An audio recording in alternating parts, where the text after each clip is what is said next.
Welcome everybody back to the show. I'm your host, Joulian Arnavoni. Tonight I have Cal from Word and Promise. Hello, Cal. Hello, Julian.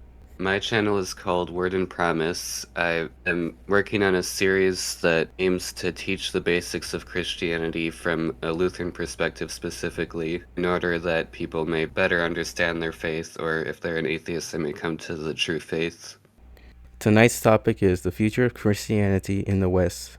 Earlier this year, there was a new poll from the Pew Research concerning about the decline of Christianity in the West. And according to the research, over the past few years, there has been a drop down of people leaving the church. But they say that a lot of this will depend on whether young people continue leaving the church or if they don't. So regarding the decline in church attendance, a lot of different explanations that have been put forward on why that is the case. I think there are two reasons that people don't talk about that much. One of them is stuff like businesses being open on Sundays and sports being on Sundays, so people are just like too busy to go to church, and then they just kind of stop going and don't really think about it that much. Then also I think that to some extent churches don't really give people what they need, because like you have your liberal mainline Protestant churches that try to appeal to secular people, but in the process they don't give you anything that secularism can't give you. Mhm. And then you got your fire and brimstone Baptist churches that teach how you need to do good works to get rid of your sins, and in the process miss the gospel, which is the most important part of Christianity. Then you've got your non-denominationals that just try to be like hip and cool with the times to appeal to kids, but don't really have the truth of Christianity within them. So I Mhm. think it's kind of a lot of reasons that have caused people to leave the churches. The philosopher Nietzsche famously said that God is dead and we have killed him. But if there's one thing that God is known for, it's for coming back from the dead, and I think we're starting to see that. Mhm. Because I feel like for the past 5 years, most of the decline was caused by the pandemic and people getting out of the habit of going to church every week. A lot of people now only go every few weeks or once a month or just do online services. You can really notice this in local churches. Yeah. So one of the solutions to this would be to bring back the habits of getting people back into the churches on a regular basis, and also getting them more involved in their churches as well. I think that churches need to be really intentional about like getting young people involved in going to church and involved in the church community. I mean, even outside of church, we need to be more intentional about making sure households teach about Christianity to their kids, because that was something that was important to Luther. He wrote the catechism so that parents could teach the faith to their kids, and I think that's something really lacking today, because if you just learn Christianity on Sundays and then like no wonder you're going to leave the faith, you had that deep of a faith to begin with. Yeah, a lot of parents don't put too much effort into teaching their children, growing them up in the faith so that when they become adults, they continue going to church. And Yep. the issue is, youth group can't solve this. This has to be a parent issue. And especially when parents stop going to church on a regular basis, then you have these issues where they don't even teach them Christian values as well. Yeah. Also, churches need to get themselves more involved in local ministries rather than just foreign ministries.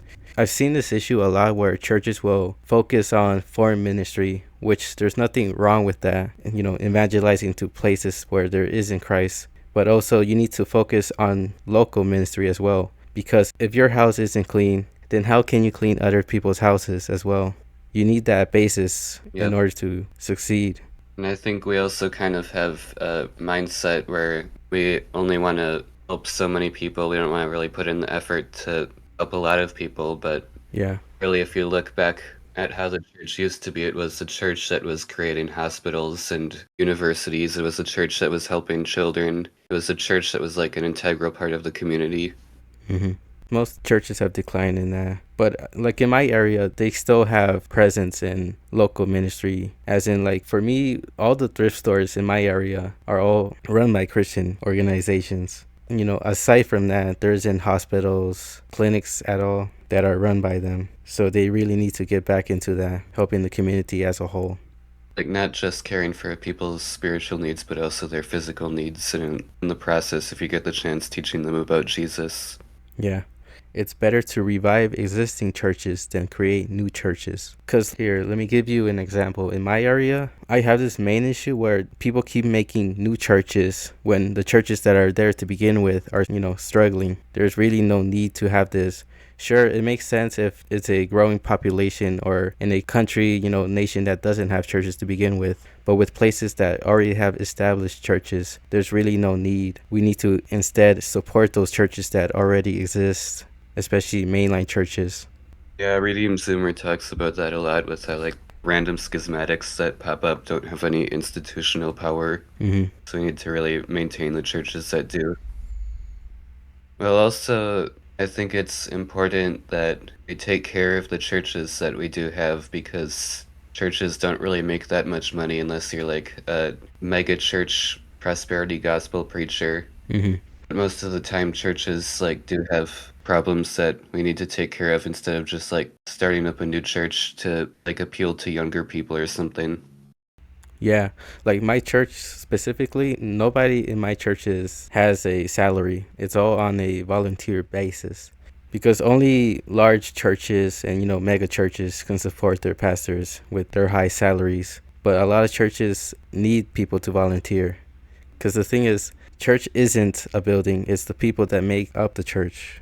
Yeah, it's important that we have that kind of community within the church.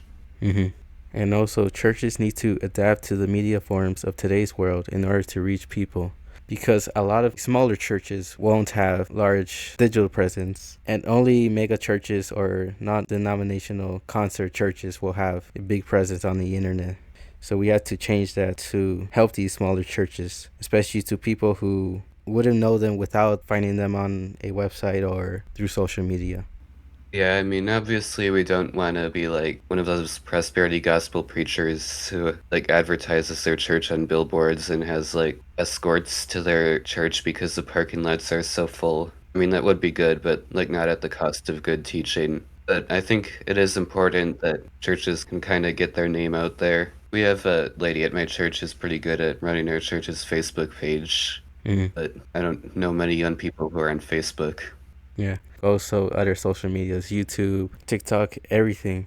You need to get all generations back into the church, not just young people or just old people with Facebook. You need to reach to everyone, especially with churches that are struggling, so they can continue on. Yeah, I think that LCMS National Youth Gathering actually did a pretty good job with that because they were like constantly posting things on social media about like the different messages that they had at the mass events and stuff. I think churches could learn a lot from that, like appealing to younger people, but not like in a way that compromises the teaching. So, what is your personal experience about this? Like, is your church declining, or is it stagnant? Is it rising? Have you been to any other church that is struggling? Uh, my church is actually pretty good for a small town, although we do have members who occasionally die since a lot of them are pretty old. And then we also have a really small group of people who are actually my age. Like last year, or like the first half of the year, I would just go to like this teen Bible study class by myself. It was just like me and the Bible study leader having conversations for like an hour. And then like halfway through the year, we just stopped because no one else was coming. We're oftentimes like busy with stuff like work and camping and stuff like that. No, like I said with Leslie from the last episode, that with my church, there isn't a lot of people to begin with. A lot of people left after COVID and they didn't come back. Sure, they may, on Facebook watch the live stream, but we need them in the church specifically, especially since how it's on a volunteer basis. And you really need the people to support the church. Otherwise, the church is going to be gone in 10-ish years. As well as also getting young people in the church. Since how for me, I'm the only one who is under 20-ish in the church. There's like a few other people who are still young, before 30, but the rest afterward are mostly 40, 50-year-olds. My church doesn't have a youth group right now. It does have a kids ministry and a daycare, but right now there isn't a youth group. And I really want to get back into that, especially by advertising the church more, because the pastor told me that they really need to get more people back into it. Well, do you have anything you want to say personally?